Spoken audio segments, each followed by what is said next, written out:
Welcome everyone on haunting adventure. आज हम लोग 2016 में I don't knock twice movie पे बात करेंगे।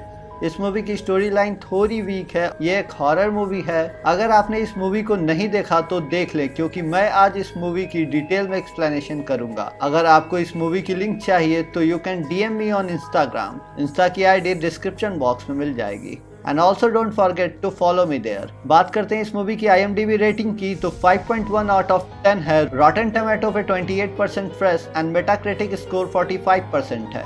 एक्सप्लेनेशन स्टार्ट करते हैं इंट्रो के बाद।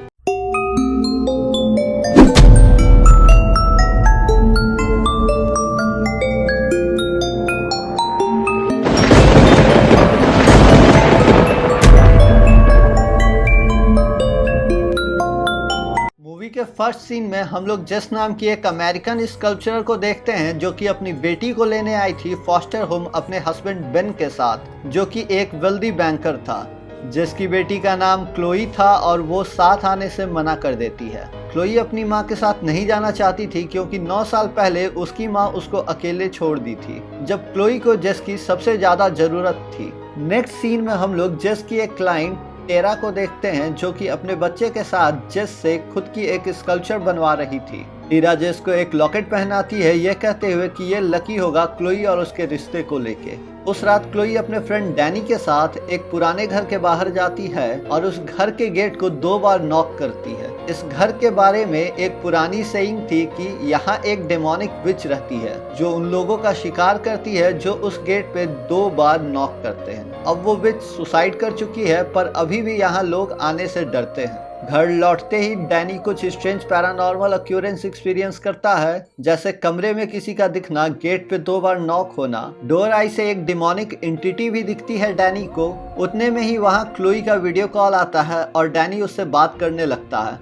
अचानक क्लोई के डोर पे नॉक होता है और क्लोई चेक करने जाती है। इधर हम व्यूअर्स वीडियो कॉल में देखते हैं डैनी किसी अदृश्य शक्ति के चपेट में आके गायब हो जाता है। क्लोई जब वापस आती है तो देखती है कि डैनी वहाँ नहीं है और अचानक एक डेमोनिक फेस क्लोई को डराती है। अगले दिन क्लोई डैनी को लगातार कॉल करती रहती है, पर कॉल नहीं लगता। एक बार कॉल लगता है और फोन पे दूसरे तरफ से आवाज आती है, रन फॉर योर लाइफ। उसी रात क्लोई के साथ एक और हादसा होता है जब क्लोई अपने फॉस्टर होम में होती है। तभी वहाँ के बेसिन में पूरा ब्लड होता है और क्लोई देखती है कि वहाँ 2 डेमोनिक हैंड्स निकलते हैं। कमरा पूरा रेड कलर में चेंज हो जाता है और क्लोई काफी चिल्लाती है और वहाँ का क्लीनर गेट खोलता है। तभी कमरा बिल्कुल नॉर्मल होता है। यहाँ क्लोई समझ जाती है उसने 2 टाइम्स नॉक करके गलती किया है। डैनी के गायब होने का कारण भी यही था। क्लोई रातों रात अपनी माँ जेस के घर जाती है, जिससे जेस काफी खुश होती है, पर क्लोई बताती है कि वो बस कुछ दिनों के लिए रुकने के लिए आई है, फिर वो वापस चली जाएगी। क्लोई बस इन सभी चीजों से दूर रहने यहाँ आई होती है। अब यहाँ भी कुछ स्ट्रेंज चीजें होने लगती हैं। शुरुआत होती है एक तूत के मिलने से क्लोई के कोरिएंडर सूप में। फिर जेस को नाइटमेयर आती है और हम देखते हैं एक बूढ़ी औरत को उनके घर में रोते हुए, जो कि सरप्राइज्म बोलते हुए खुद के गले को एक नाइफ से काट लेती है। यहाँ सरप्राइज्म का मतलब होता है आई एम सॉरी। गला काटते ही उस बूढ़ी औरत का शक्ल जेस जैसा दिखता है। जेस क्लोई को अपने सपने के बारे में बताती है और उस बूढ़ी औरत की डिस्क्रिप्शन भी बताती है। क्लोई को याद आता है कि उसके फॉस्टर होम के बगल में एक पुराना सा घर था, जहां एक बूढ़ी औरत रहती थी with long and red hair. वो घर से कभी निकलती नहीं थी, पर कभी कभी वो घर के खिड़की पे दिखती थी। लोगों का कहना था कि वो विच है, और जब वो मर गई फिर एक कहानी शुरू हुई। वहाँ अगर कोई उसके गेट पे 2 बार नॉक करता है तो वो आएगी और उसको ले जाएगी। और कुछ ही रात पहले वो और डैनी गेट नॉक करके आए थे, तभी से डैनी गायब है। पर जेस इस बात को बस एक बुरा सपना मानती है। उस पूरी रात जेस नहीं सोती है और क्लोई को देखते रहती है, which shows her love toward her daughter. Next morning Terra Chloe को देखकर काफी स्ट्रेंज बिहेव करती है और अपने बच्चे को लेके वहाँ से फौरन निकल जाती है, जिसपे जेस उससे जाने का कारण पूछती है और टेरा बताती है कि Chloe belong to someone else. उसके पीछे कुछ डार्कनेस है और वो मार्क्ड है। बाय समथिंग डेमोनिक, पर जेस उसको भी इग्नोर कर देती है। अगली सुबह जेस देखती है क्लोई किसी डिटेक्टिव बोर्डमैन से बात कर रही है। बोर्डमैन क्लोई से डैनी के गायब होने के बारे में पूछताछ कर रहा था। बोर्डमैन ये भी बताता है कि कुछ साल पहले माइकल नाम का 10 साल का बच्चा भी मिसिंग हुआ था और क्लोई और डैनी का कहना था कि उसी रेड हेड वुमन मैरी अमिनोव का इसमें कुछ हाथ है, क्योंकि माइकल भी उस गेट पे नॉक किया था। इसके बाद क्लोई इन सभी चीजों पे रिसर्च करती है और जेस को बताती है कि बाबा यागा नाम का एक डेमन है जो कि most ancient kind of demon है। बाबा यागा एक डोर ओपन करती है between hell and our world. Demon की पावर लिमिटेड होती है, इसलिए उसको एक ह्यूमन स्लेव या फिर कर्स्ड सोल की जरूरत होती है लोगों का शिकार करने के लिए। जो भी बाबा यागा का ह्यूमन स्लेव होगा उसके चेस्ट पे ऐसा निशान होगा। क्लोई का मानना था कि मैरी को ऐसा निशान जरूर होगा।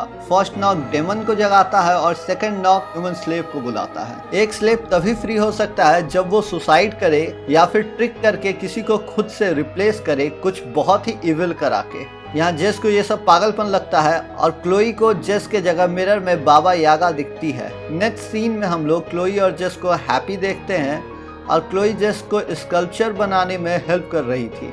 जेस कुछ सॉफ्ट ड्रिंक लाने जाती है, तभी वहां रखा दोनों स्कल्पचर डिस्प्लेस रहता है, जिससे कि जेस थोड़ा गुस्सा होती है क्योंकि उसको डर होता है स्कल्पचर के टूटने का। नेक्स्ट मॉर्निंग जेस अपने वर्क स्पेस में आती है तो सब कुछ तहस नहस पाती है। वहाँ फ्लोर पे रेड पेन से लिखा होता है सी इज माइन। उसी रात क्लोई और जेस को बाबा यागा हॉन्ट करती है और घर के जितने भी गेट होते हैं वो सभी एक पोर्टल की तरह काम करती है, जिससे कि बाबा यागा वहां आती है। इन रिजल्ट जेस घर की सारी गेट खोल के जला देती है। नेक्स्ट मॉर्निंग ये लोग घर से निकल रहे होते हैं और तभी इनके मेन गेट पे वही गेट होती है। अचानक गेट खुलता है और एक डिमोनिक शक्ति क्लोई को खींचती है, पर किसी तरह वहां जेस क्लोई को बचा लेती है। अब क्लोई और जेस सीधा टेरा से मदद लेने जाते हैं, जिसपे टेरा का कहना था कि मेरी वॉज नॉट अ विच और उसने र्यूमर्स के वजह से सुसाइड किया था और विच क्राफ्ट वाली फॉल्स र्यूमर क्लोई ने ही फैलाया था, इसलिए अब मेरी को क्लोई से रिवेंज चाहिए।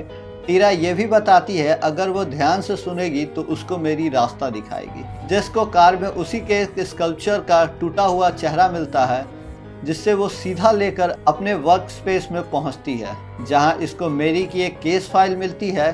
उस केस फाइल में एक पेन ड्राइव होती है जिसमें बोर्डमैन दिखता है मेरी पे चिल्लाते हुए। इधर टेरा की बातें सुनकर क्लोई वहां से भाग जाती है और पूरी रात सड़कों पे गुजारती है और फिर उसको फोस्टर रूम ले जाते हैं। जेस भी फोस्टर रूम पहुंचती है और उसको वहां पता चलता है जो भी बच्चे गायब हुए हैं उसका ट्रू कल्प्रिट बोर्डमैन है, ना कि मेरी। और क्लोई को लेके जेस वहां से भाग जाती है। फिर हम लोग क्लोई और जेस को देखते हैं और क्लोई एक मैनहोल कवर पे खड़ी होती है। अचानक से 2 बार नॉक की साउंड आती है और क्लोई उस मैनहोल में गायब हो जाती है। क्लोई के गायब होते ही जेस मेरी के घर में घुसती है और वहां घुसते ही उसके पैर में एक पूरी कील घुस जाती है। तभी कुछ पुलिस ऑफिसर्स आके क्लोई को पकड़ लेते हैं। यहाँ से जाते जाते क्लोई उस घर का गेट 2 बार नॉक कर देती है ताकि बाबा यागा उसको भी लेके जाए and she could find her daughter. Police station में डिटेक्टिव बोर्डमैन जेस को इंटेरोगेट कर रहा होता है और जेस बोर्डमैन को एक्यूज करती है मेरी एमिनोव के सुसाइड के लिए और बच्चों के किडनैपिंग के लिए।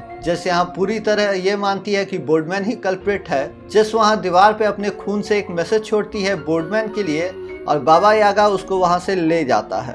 नेक्स्ट सीन में हम लोग क्लोई को देखते हैं जो कि एक केज में कैद होती है। वहाँ माइकल भी होता है जिसको बाबा यागा मार देता है। फिर धीरे से वहाँ जेस आती है और क्लोई को बचा के ले जाती है। वहाँ डिटेक्टिव बोर्डमैन भी पहुँचता है केज के पास और इन लोगों की आवाज़ सुनकर इनके तरफ आता है। क्लोई और जेस तो बच जाते हैं, पर वहाँ डिटेक्टिव बोर्डमैन बाबा यागा का शिकार बन जाता है। नेक्स्ट सीन में हम लोग क्लोई और जेस को घर लौटते देखते हैं और उनको वहाँ बेन की लगेज हॉल में दिखती है, पर बेन कहीं नहीं दिखता है। हम लोग इनके घर से निकलते टीरा को देखते हैं। टीरा के हाथ में एक फाइल होती है और उसके कपड़े पे बहुत सारे खून लगे होते हैं। अब ये फाइल वही होती है जिसमें मेरी एमिनोव का केस फाइल होता है। हम व्यूअर्स यहाँ देखते हैं कि टीरा ने बेन को मार के अपने कार के ट्रंक में डाल रखा है। यहाँ व्यूअर्स को सिंबल टीरा के ऊपर दिखता है, जिसका मतलब था टीरा ही ह्यूमन स्लेव है, और सिंबल गायब हो जाता है। नेक्स्ट सीन में क्लोई जेस को बताती है कि बोर्डमैन शुरू से सभी फॉस्टर होम के बच्चे को प्रोटेक्ट कर रहा था। क्लोई बताती है कि उसने मेरी को देखा था और मेरी ने ही माइकल को दिया था बाबा यागा को टू फीड, पर हम व्यूअर्स को मेरी कहीं नहीं दिखती है उस सीन में। फिर जेस को पता चलता है कि टीरा ने ट्रिक किया है उसको और तभी उसका लॉकेट अचानक से बहुत ज्यादा हीट होता है और जेस के ऊपर वो सिंबल था। इसका मतलब है कि जेस अब ह्यूमन स्लेव है। टीरा ने ट्रिक किया जेस को बोर्डमैन की जान दिलवाने के लिए, जिससे कि टीरा से वो सिंबल गायब होके जेस पे आ जाता है। तभी वहाँ 2 बार नॉक होता है और एक पोर्टल खुलता है और बाबा यागा वहाँ आती है। मूवी यहाँ खत्म होता है। इस मूवी में कई सवाल हैं जिसका आंसर मूवी में नहीं है। बाबा यागा के आने के बाद वहाँ क्या हुआ, ये सबसे पहले सवाल उठता है। मूवी के सीन में लूप होल्स कई सारे हैं, जैसे मेरी जब सुसाइड करके स्लेवरी से हट गई थी, फिर भी क्लोई बताती है कि मेरी ने ही माइकल को बाबा यागा को दिया था खाने के लिए। ऐसा क्यों, इसका कोई जवाब मूवी में नहीं है। टीरा ने बेन को क्यों मारा, इसका कारण मेरे पॉइंट ऑफ व्यू से ये होना चाहिए, टीरा जेस के वर्क स्पेस में गई होगी वहाँ से मेरी की केस फाइल हटाने, तभी वहाँ बेन ने उसको देख लिया होगा, इसलिए बेन को मारना पड़ा। बाबा यागा का ओरिजिन और ह्यूमन स्लेव सबसे पहले कौन और क्यों बना, मतलब बैक सपोर्ट मूवी की बिल्कुल नहीं है। शायद हमें ये बैक सपोर्ट पार्ट 2 में देखने को मिले और यहाँ सारी चीज़ें क्लियर हो सकती है। Till then, if you like this video, do comment, like, share and subscribe this channel। अगर मूवी से रिलेटेड कुछ भी सवाल है तो आप लोग मुझे कमेंट में पूछ सकते हैं, मैं बिल्कुल जवाब दूंगा।